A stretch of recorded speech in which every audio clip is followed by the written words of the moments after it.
akkuma biyyaati waan takka hojjedhu takka dhiisii waan feete godhi siin jaamee maal gootaas. Ani durumaan filamu akkas ta'e guyyaa takkaa kana akkam godha. Raaw.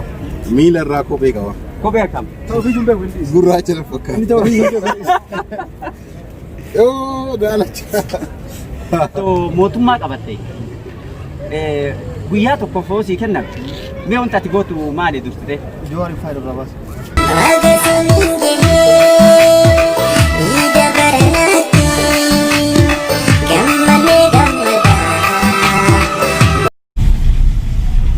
Assalamu alaikum warahmatullahi wabarakatuh. Baga guyyaa ayyaana iidatiin isin ga'e jecha guyyaa kabajamaa fi jaalatamaa kana amma kaakara masgiidatti deemaa jirra. Inshallah waan masgiidatti erga salaannee boodas namoota hedduutu achitti argamaa isaa wajjilleef gaaffii deebii taasisna.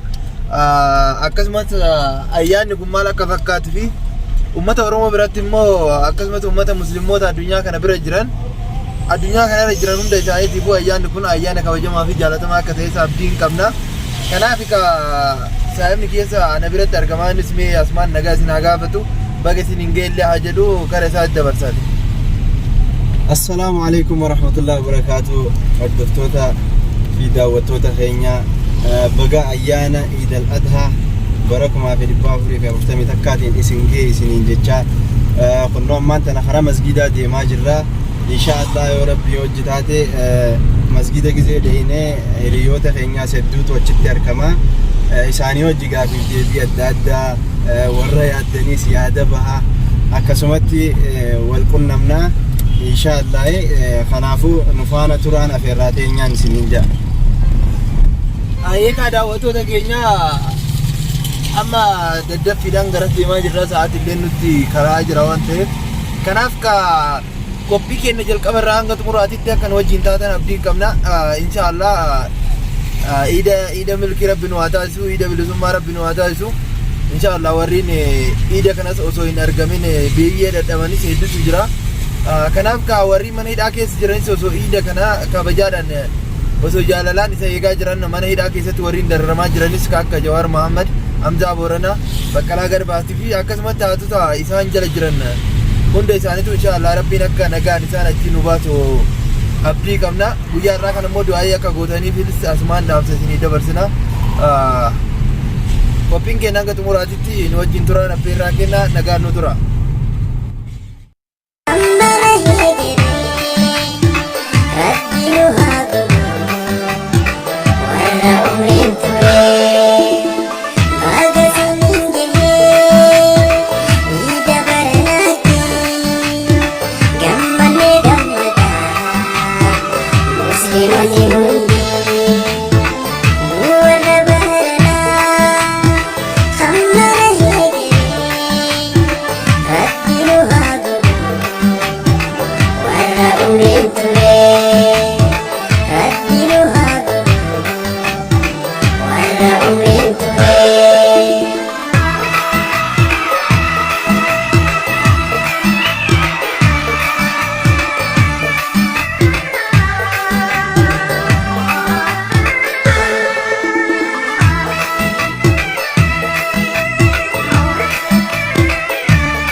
والحمد لله كثيرا سبحان الله بكرة وأصيلا الحمد لله رب العالمين نحمده على نعمه التي لا نحصيها عددا محمدا عبده ورسوله صلوات الله عليه وعلى آله اللهم صل على محمد وعلى آل محمد وبارك على محمد وعلى آل محمد كما صليت على إبراهيم وعلى آل إبراهيم إنك حميد مجيد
السلام عليكم ورحمة الله وبركاته. هردفتو تامنتا إسلاما كان الدنيا ترى رجل تمرة في بقايانا عيد الأضحى بركم في البافوري رفتمي تكاد اسمنجي اسمنجتشا أرانتنا عيد عرفة حالا خنان خبينا يخنو صلاة بودا قرتي هريوتا وجين فرافي علي قرتي وليتاني بيانبا غيستي وري وجيجر وجيني أكانت دبرسا جرا مي هريوت مخينيا خيسا غافي اسني كابتي دياتنا ريا هينياتكو. السلام عليكم. وعليكم السلام ورحمة الله وبركاته. أكمل نكاف يابدو إذا عرفا هنا إذا برهنا مي برهاني في قرتي إذا أما ندرا راوني أدقو نجرا إنهم إن مال فكاتي إنهم إيدي خنا وانت برا دربرا أدقو قد دجرا نمن نرادوه نمن نراهد أميس كان سلاسة إيه في وانت أدقو توكو كنا كم بروتي سنجرا بودة تسي أنسا وانت أدقو كان فكاتي هاي قد جرا يجون بيا خيسة يجورا كو بيا خيسة تواهي يا دخي هذا بتفتي بيا خيسة جلوتنا خيسة ونا أدقو نجرا وانت أدقو مسجد كانت يعني دوران صلاتين بيكو سلاني نججيرا مي يو إنسان الله أكبر جاء أنجيل بقابتا سنتو أدنات تيار نيجي زين جيرا مي توالا خمي مي akka biyya an beekuu fi akka asitti anan margeetu koobi. Garaagarummaa qaba jechuudha. Daraniin garaagarummaa fagoo addaan qaba. Ayyee mee gaafiin si gaafadha.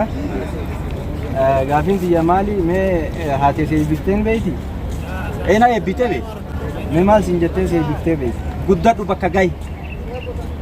Guddadhu bakka gahi. Maal faata mee haati namaa gartee gisee ilmoon si bakka gahuu dhiyaatte ati ilma kiyya akkana naaf taata namaan jetti takkaa haadhaa siin jamu abbaa siin jaa qo'isa dura. Ani abbaan kee leenaa jira haati illee naan jetti. Garuu daran haadhatu na eebbisa. Lachuu siin jaan jechuudha. Mee maal faa siin jaa mee maal taata faa jaaniiti ati fayyaa jettu ni jira.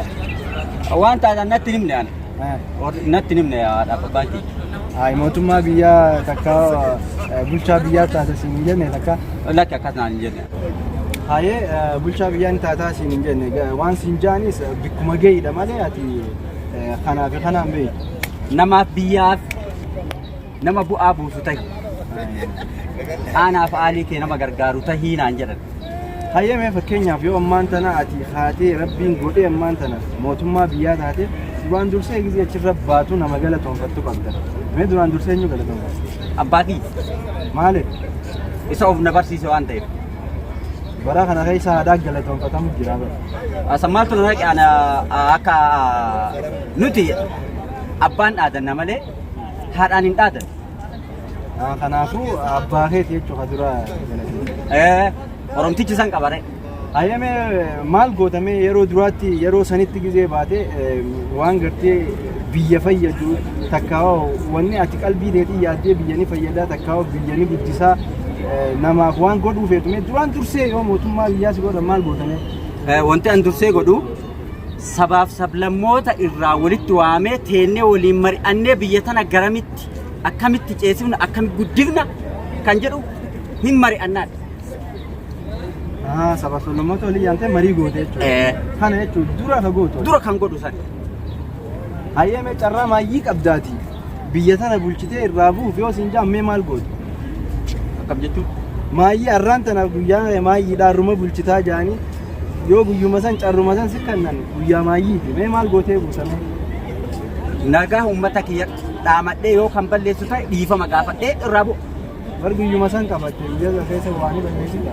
Guyyama qabatte san guyyuma qabatte san yoo gartee guyyaan kun maayyii dhaarra mootummaa biyyaati waan takka hojjedhu takka dhiisii waan feete godhu sin jaamee maal gootaas? Ani durumaan filamu akkas ta'e qaba. Guyyaa takkaa kan akkam godhu. Haaya galatoomee eenyuuni bakka ittiin si ga'e jechuu barbaadda?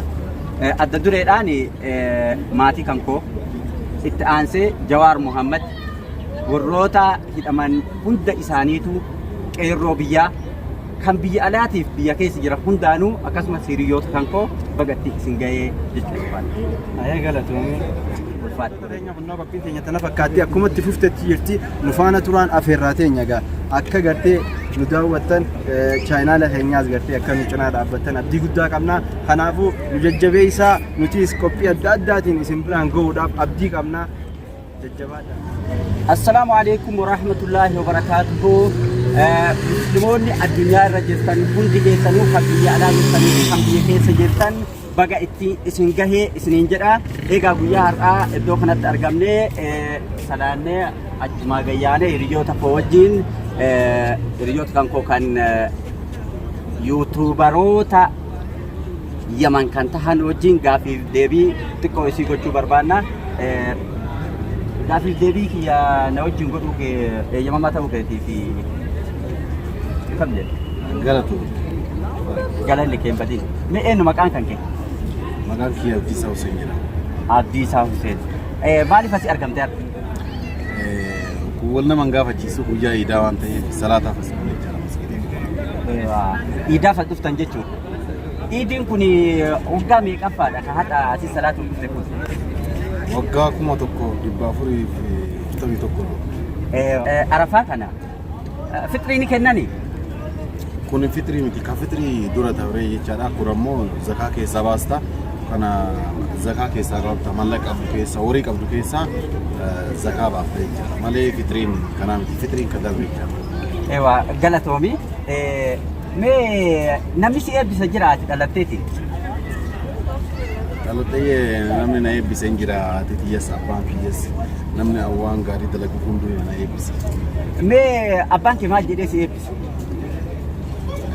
Abbaan kee waan jedhee na eebbisu guddadhu ijji hamtuun sin argini nama guddaa ta'ii na jedhee. Galatoomi. Eebbuma abbaa si eebbise. Mee haati kee hoo si eebbistee hin beektu? Na eebbistee. Mee maal siin jedhu? Dhakaa mukrillee si haalaaf eebbistee yeroo baay'ee. Mee ati odoo mootummaa qabatte guyyaa tokkoof odoo mootummaa sii kennanii wanti ati dursitee gootu maaliin? Guyyaa tokkoof osoo mootummaa naa kennanii wanni an dursee godhu tokkoffaa uummata keenya mana hidhaa jiru guyyama san gadhiisa guyyaa tokko waan qabuuf jechaadha. Lammata immoo guyyama san uummata lafti irraa fuudhamte guutuu lafa deebisaaf maaliif borumtaa yoo irraa bu'e wanti sun abbaa sanii waan haftuuf jechaadha. Uummata mana hidhaatii jiru akka nagaan bayanii ta'anii godha. Warri lafti irraa fuudhamte mee yoo hidhaaf jettu akkamitti fakkeenyaaf kan nama ajjeesee jira kan yakkoota adda addaatiin hidhamee jira isa kana kam goote? An walumaa galatti kan nama ajjeese osoo hin taane warri siyaasaan biyya keenya keessatti hidhame guyyama san gadhiisa jecha guyyama san warri lafti irraa fudhatamteertu gara gama siyaasaatiin jechaadha warri lafti irraa fudhatamtee jirtu guutuu isaanii guyya masan deebisaa fi wanni jajjabaan irratti hojjetu daangaa biyyattii daangaa biyyoota keenyaa biyyoota naannoo Oromiyaa guyya masan sirreessa guyyaa takka qofa waan qabuuf guyyaa sanii waan biraan dalagu kanarra qofa dalagaa kanu. Ewa ulfaadhu galatoofi nama laaluun dhoorkaadha akkana naa garagalu. Sa'idii maal fa'aa uffatee jira? Uffata isaa ibsuu dandeessa? Ni danda'a. Sa'id wanni inni uffateeru tokkoffaa jalaan mudawwar uffatee jira. Itti aansee suufa uffatee jira jechaadha. Suufa daalacha illee hin ta'in gara daalachaatti dabooyi akkasii uffatee jira. Miila irraa miila irraa kophee qaba. kophee akkam? Gurraacha lafa fakkaata. Assalamualaikum warahmatullahi wabarakatuh. Waalaikumsalam warahmatullahi wabarakatuh. Mee hadha guyyaa har'aa maaliif asii argamtan? Salaatu. Salaata maali? Iida kana mee maaltu adda godha kan baranaatii fi kan bara darbee yookaan dur yaadaturra? Kan duraanii yeroo hedduu khalas gammannee salaannee taphannee yaana. Kan ammaa garuu baay'ee gammachuu illee jira iiduma ta'eef. Mee maaliif gammachuu dhabdan? Gammachuu maaltu jira biyya Oromoo jira. Haalli qilleensaa akkuma argitu akkasii gammachuu jiraatu illee walitti salaatuuf gammaduuf dhufne. Kuni salaataa kuni bas salaataa. San hin gammachiisne. Bareeda. Mee iida arafaa kana tanaan dura waan raawwatame tokko jira. Mootummaan tokko kan addunyaan tun itti duultee inni falmaa mirga islaamummaa kan ta'e arafaa kanarratti kan ajjeesantu jira. Mootummaa sanni yaadatta himee eenyu maqaa isaa naa hime. Maqaa isaa yaadattu dhiifama rakkoon qabu maa miti. Egaa mee odoo mootummaa qabatte guyyaa tokko foosii kenname mee wanta ati gootu maali dursite? Jawaari faayida baasa. Jawaari hidharraa baasta. Mee Abiyyiin jecha kamiin ibsite? Abiyyiin? Amma jecha ibsu tokko. Galatoomi. Bilchiginaa malee.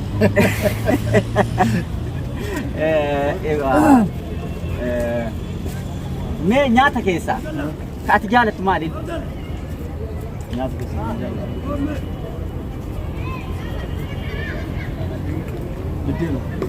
biddeena jaalatta. Nyaata guyyaa iidaa salaatanii erga galanii booda akka naannoo keessaniif nyaata maaltu nyaatama? Akka biyyaatti ganama marqafaa nyaata warri waan hedduu jira. Yoo salaatanii galan? Yeroo salaatanii galan. Salaata duruma salaatanii galan. Salaatanii yoo galan? Oola qalamaa.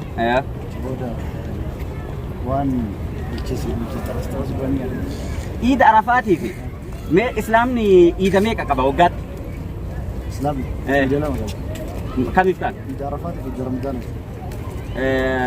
Naagun? Moolida feetu. Kam feetu? Iida jummaati.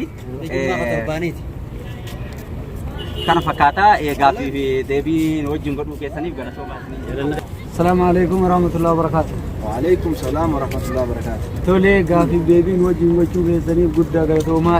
Iida kana wal qabatee mee uummata musliima addunyaa irra jiranii fi keessatti uummata keenya maal jettu mee? Baga ayyaana Iidal Adhaatiin isin ga'een isin jaan hundaanuu. Tole iida kana wal sababeeffatee iida musliimaa kana wal qabatee keessatti uummata Oromootiif dhaamsa dabarsitu wayii yoo qabaatte mee uummata keenyaaf maal dhaamta? Iida kana gartee dhugaadha uummata Oromootiif iida gartee baroota gartee dabraniirra iidni kun iida akka gartee iida silaa inni iida gammachuuti ammoo nuti akka Oromootti gartee iida gaddaa maaliif yoo ka'ettu taate kalee qabsoo keenyaa fi xinxalaa siyaasaa keenya kaleen wajjin salaateen wajjin iidee har'aan tana gartee iida kana mana hidhaa keessatti dabarsuudhaaf hedduu waan gadda taate jecha uummata Oromootiif waan inni dabarsuuf yaa ilmaan Oromoo gartee obboleessa keenya kanuu jecha gartee laffee nuu jecha gartee har'aan tana guyyaa iidaa ayyaana guddaa kana mana hidhaa keessa jiru inni isin abdadheetiin ilmaan Oromoo gartee abdadheetiin rabbiif ilmaan Oromoo qofa abdadheetiin biyya galee biyya Ameerikaa keessa namoonni beekaa akka feete jiraatta bashannana keessaafuu namni akka Jowaar Mohaammed gartee nama miiliyeenara dalagee gartee galchuu danda'u gartee yoo gartee siyaasaarraa achi beellee gartee garuu inni qabsaa'ee ilmaan Oromoo kana gartee ifa baasuuf qabsaa'eeti har'aan sana isaanii jee hidhamee jira. kanaafuu ilmaan oromootiif dhaamsi xiyyaa nama isinii jee akkasi qabsaa'isaniif anumarraa dabalatee anumarraa gartee akkamitti gartee akkana lafatti dhiisuu qabnu qabsoo teenya gartee itti fufnee cimnee gartee Jawaar Mohammad fi gartee qabsaa'ota biraallee Hamzaa Booranaatii fi gartee Baqqalaa Garbaa uummata nurraa hodhame hundaa'u gartee kaniin maqaa isaaniillee hin beekne hundaa'u akka gartee dhaabaasnuu dhaamsi xiyya kanaan jaa. Tole mee isuma kana wal qabatee weellisaa Usmaayyoo Muusaa gooticha Oromoo Elemoo Qilxuu jarreen kun Muslima. Isuma kana wal qabatee eebbisaa addunyaatii fi artiistii Hacaaluu Hundeessaa amantiidhaan kiristaana. Jarreen kun ammoo Elemoo Qilxuu muslimummaa ta'ee muslimummaaf hin duune. Hacaaluu fi eebbisaan addunyaa kiristaana ta'anii kiristaanummaaf hin duune waan Oromoo ta'aniif du'anii isaan paartiin biltsiginnaa yookaan ilmaan nafxanyaatiin masagaman kun sirna ilmi islaamaa tokko yookaan muslimaadhaan uummata Oromoo ajjeesanii fakkeessanii isaan oofaa jiran kanaan uummata keenya Oromoo tokko ta'ee kaleessa du'aa turee fi du'aa jiruuf du'uuf deemu kanaaf maal jettaa waa'ee kanarratti? Gartee Oromoo gartee gidee kiristaanaa fi islaamaan adda baasuun yaalamu gartee waan hedduu nama gartee nama kofalchiisaatii beeytee maal an gartee akka gartee nama Oromoo islaamaa tokkotti dhugaa yoo barbaadde Oromoo gizee jaan dhugaa amantii ta'e gartee itti boonta kiristaaniinis amantii isaatti boona nutis islaamiinis amantii teenyatti gizee gartee Oromummaan dhufte gartee haalaan gartee ilmaan Oromoo keessaafuu akka saba Oromoo numaa hin jiru duraan dursee gartee amantii isaaniitis jabeeffatanii Oromummaa isaanii cimfatanii deemanii yoo gartee barootuma dabare kana keessa yoon si yaadachiise Hacaaluu Hundeessaa gartee amantiidhaan amma muslimaa miti garuu ayyaanni gizee dhiyaate deemeeti mana sheekota muslimtootaatii fi rakkataa muslimtootaa dhaqee gargaaree kun bikka tana gizee ilaaltu amma amantiin gartee bikka tana keessa hin jirtu jechuu baroggaasan Oromummaa laale amma kiristaanaan deemee gartee ilmaan Oromoo gargaaruudhaani dabarsaa ture rabbiin gartee biyya itti salphisuu akkasumatti gartee warra gartee araaramuuf rabbiin isallee haa godhuun jaa. Kanaafuu warri gartee sababa kanaan ilmaan Oromoo jidduu gartee yaada kana fiduu fedhan hin milkaa'an ilmaan Oromoo yaada kana bira kutanii jiran amantii bira kutanii jiran amantii wal qooduu fi kana bira kutanii jiran garuu yoo gartee bifa haariyaa yaada biraatiin yoo dhufan milkaa'uufaa ni dandiyan jenna malee kana gartee ilmaan Oromoo biratti hin milkaa'anii kun diraamaan isaaniitis diraamaa gartee faayidaa hin qabne diraamaan gurguramnee fi hattuu akka isaanii bira yoo ta'e malee gartee namoota gartee haqaa namoota gartee ifaa bahiidhaan gartee namoota dhugaa biratti wanni kun hin deemu kanaan siin jaa. Tole walumaa galatti isaan daldala TV amantii kanaas daldalachuu isaa barbaadan kun ni fashalaa jette Oromoon kaleessas Oromoo ta'ee du'ee Oromoo jiraatee as ga'e Oromoo ta'ee du'uuf deema walumaa galatti qeerroo biyya keessaatii waa'ee viidiyoo fiilima kijibaa isaan amma tamsaasa kallattii miidiyaa isaaniitii maddisiisaa jiran kana qeerroo uummata Oromoo qarree jaarsa jaartii guddaa xiqqaa osoo hin jenne mee walumaa galatti sirna mootummaa nama nyaataa kana akkam godhee ofirraa qolachuu danda'a dhaamsa uummata biyya keessaatiif kan qabdu mee yoo jiraate tarii.